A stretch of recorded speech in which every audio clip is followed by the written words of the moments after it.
Hello అండి, నా పేరు doctor G Venkateswarlu, doctor Sarajas ayurvedic hospital, Kukatpally, Manikonda, Hyderabad. ఈరోజు మనము మలద్వార సమస్యల్లో అతి ముఖ్యమైనటువంటి క్లిష్టతరమైనటువంటి సమస్య గురించి డిస్కస్ చేద్దాము. సో అదేంటంటే ఫిస్టులా ఇన్ యానో. దాన్నే భగంధరం అని, వాడుక భాషలో అయితే లూటి అని చెప్పడం జరుగుతుంది అనమాట. అసలు ఫిస్టులా ఇన్ యానో అంటే ఏంటి? ఒక రెండు భాగాల్ని కలుపుతూ, అంటే బయట ఒక లోపల రంధ్రాన్ని, లోపల ఒక రంధ్రాన్ని, రెండు రంధ్రాలని కలుపుతూ ఒక చిన్న నాళం లాంటిది, ట్యూబ్ లాంటి పుండు ఉన్నట్లయితే మనకి మలద్వారం దగ్గర దాన్నే ఫిస్టులా ఇన్ యానో అని, దాన్నే భగంధరం అని, లూటి అని చెప్పడం జరుగుతుంది అనమాట. సో ఇది ఎలా ఏర్పడుతుంది అని చూసినప్పుడు, మలద్వారం లోపల మనకి స్పింక్టర్స్ అనేటివి ఉంటాయి. మలద్వారం చుట్టూ కూడా అవి మోషన్ని కంట్రోల్ చేస్తూ ఉంటాయి అన్నమాట. సో ఆ రెండు స్పింక్టర్స్ మధ్యలో మనకి యానల్ గ్లాండ్స్ ఉంటాయి. యానల్ గ్లాండ్స్ ఏం చేస్తుంటాయంటే, మన మోషన్ పాస్ చేసినప్పుడు లోపలికి ఒకలాంటి సిక్రిషన్ని క్రియేట్ చేస్తాయి, మ్యూకస్ సిక్రిషన్ని. దానివల్ల మనకి లూబ్రికేషన్ కోసం అనేది ఉపయోగపడుతుంది అనమాట. ఈ ఎక్కడైతే మనకి యానల్ సైనసెస్ నుంచి సిక్రిషన్ వస్తుందో, ఇవి మలద్వారం లోపల ఉండడం జరుగుతుంది అనమాట. సో ఈ యానల్ సైనసెస్ కానీ బ్లాక్ అయినప్పుడు, ఏదైనా ఇన్ఫెక్టెడ్ మెటీరియల్ కానీ దీంట్లోకి వెళ్ళినప్పుడు ఏమవుతుందంటే, ఆ సిక్రిషన్ అనేది సరిగా రాక ఈ యానల్ గ్లాండ్ అనేది ఇన్ఫెక్ట్ అవ్వడం జరుగుతుంది. ఇన్ఫెక్ట్ అయినప్పుడు మనకి పెరియానల్ యాబ్సెస్ అనేది ఏర్పడుతుంది అనమాట. లేకపోతే డైరెక్ట్గా ఒక చిన్న సెగ్గడ్ లాంటిది ఏర్పడి అది పగిలి దాంట్లోకి వెళ్ళి చీము రావడం జరుగుతుంది అనమాట. ఈ విధంగా మనకి ఫిస్టులా ఫార్మేషన్ అనేది జరుగుతుంది. సో రీజన్ ఏంటి? దీనికంటే ఒక పర్టికులర్గా రీజన్ అంటే ఏం లేదు, అన్నోన్ రీజన్ ఒక విధంగా చెప్పాలంటే.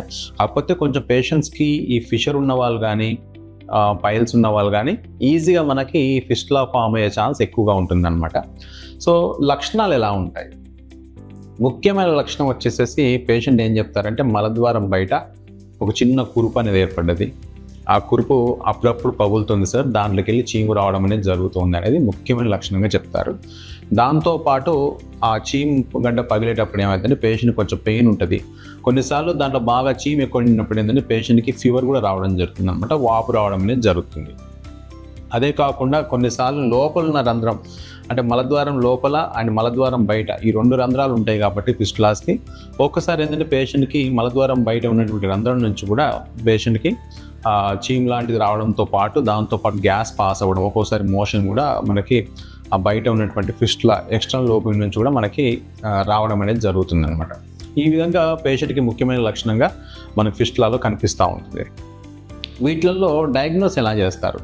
జనరల్గా డాక్టర్ దగ్గర రాగానే పేషెంట్ ఎప్పుడైతే ఈ కంప్లైంట్స్ చెప్తారో, మలద్వారం పక్కన నాకు ఒక చిన్న హోల్ పడి చీమ వస్తుందండి, దాంట్లోకి వెళ్ళి అప్పుడప్పుడు వస్తూ ఉంటుంది, కొంచెం యాంటీబయాటిక్ వేసుకుంటే తగ్గిపోతుందని చెప్తూ ఉంటారు. అలా మనం పేషెంట్ చెప్పగానే మనకు అర్థమైపోతుంది అనమాట. సో ఇది ఫిస్టులా అనేది పేషెంట్ సఫర్ అవుతున్నాడు ఫిస్టులాతో. సో దాంట్లో ఇంకా పర్ఫెక్ట్గా డయాగ్నోస్ ఏం చేస్తామా, పేషెంట్ని మనం ఎగ్జామిన్ చేస్తామన్నమాట. ఎగ్జామినేషన్లో ఏం తెలుస్తుందంటే, ఇంటర్నల్ ఓపెనింగ్, అంటే పేషెంట్కి మలద్వారం లోపల ఎక్కడైతే ఫిస్టులా యొక్క మెయిన్ రూట్ ఉంటుందో అది ఎక్కడుంది, పై వైపు ఉందా, కింద వైపు ఉందా, ఎంత డెప్త్లో ఉంది, ఆ ఫిస్టులా ఫామ్ అయ్యేటప్పుడు ఎంత లోపల నుంచి ఫామ్ అయింది అనేది మనకి ఈ ఎగ్జామినేషన్లో తెలిసిపోతుంది. కొన్నిసార్లు పేషెంట్కి మనం ఎంఆర్ఐ ఫిస్టులోగ్రామ్ కానీ, ఎండోయానల్ స్కాన్ కానీ, 3D పెరియానల్ స్కాన్ వీటిని అడ్వైజ్ చేయడం జరుగుతుంది అనమాట. వీటి ద్వారా మనకి పేషెంట్కి ఆ ఫిస్టులా అనేది ఎంత డెప్త్లో ఉన్నది మనకు క్లియర్గా తెలుస్తూ ఉంటుంది. ట్రీట్మెంట్ విషయానికి వచ్చినట్లయితే దీనికి చాలా రకాల ట్రీట్మెంట్స్ ఉన్నాయి మనకి. ఫిస్టులాటమీ అని, ఫిస్టులెక్టమీ అని, లేజర్ సర్జరీస్ అని, రెక్టల్ అడ్వాన్స్మెంట్ ఫ్లాప్ అని, ఇట్లా డిఫరెంట్ టైప్ ఆఫ్ ప్రొసీజర్స్ అనేవి మనకి ఫిస్టులాలో కనిపిస్తూ ఉంటాయి. కాకపోతే ఏమవుతుందంటే, ఇలాంటి సర్జికల్ ప్రొసీజర్స్, అంటే కొంచెం aggressive surgical procedures, cutting type of procedures చేసినప్పుడు ఏమవుతుందంటే, ఈ ఫిస్టులా అనేది ఫామ్ అయ్యేటప్పుడు మలద్వారం చుట్టుపక్కల గోడల్ని క్రాస్ చేస్తూ వెళ్తుంది అనమాట. అంటే ఈ స్పింక్టర్ యొక్క ఇన్వాల్వ్మెంట్ ఉంటుంది వీటిలలో.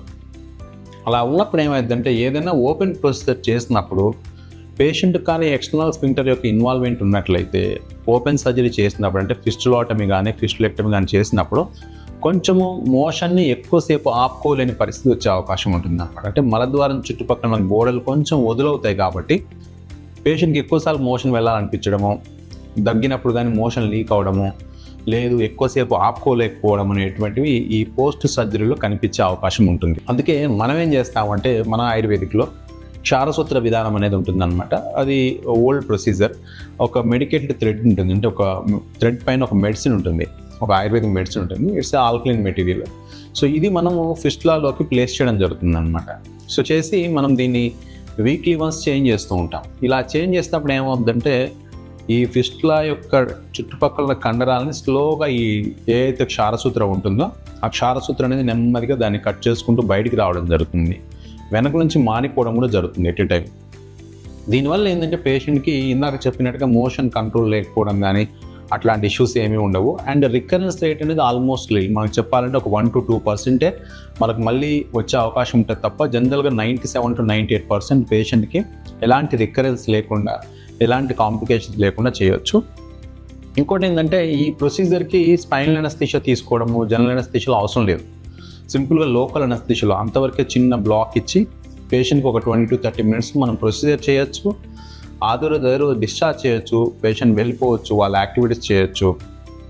డాక్టర్ గారు చెప్పినట్టుగా వీక్లీ వన్స్ కానీ మనకి ఈ థ్రెడ్ చేంజ్కి వచ్చినట్లయితే ఒక 6 to 8 weeksలోనే ఈ ఫిస్టులా అనేది కంప్లీట్గా హీల్ అయిపోతుంది. పేషెంట్కి ఎలాంటి రికరెన్స్ ఉండదు, ఎలాంటి కాంప్లికేషన్స్ లేకుండా మనము ఈజీగా ట్రీట్ చేయొచ్చండి. Thank you.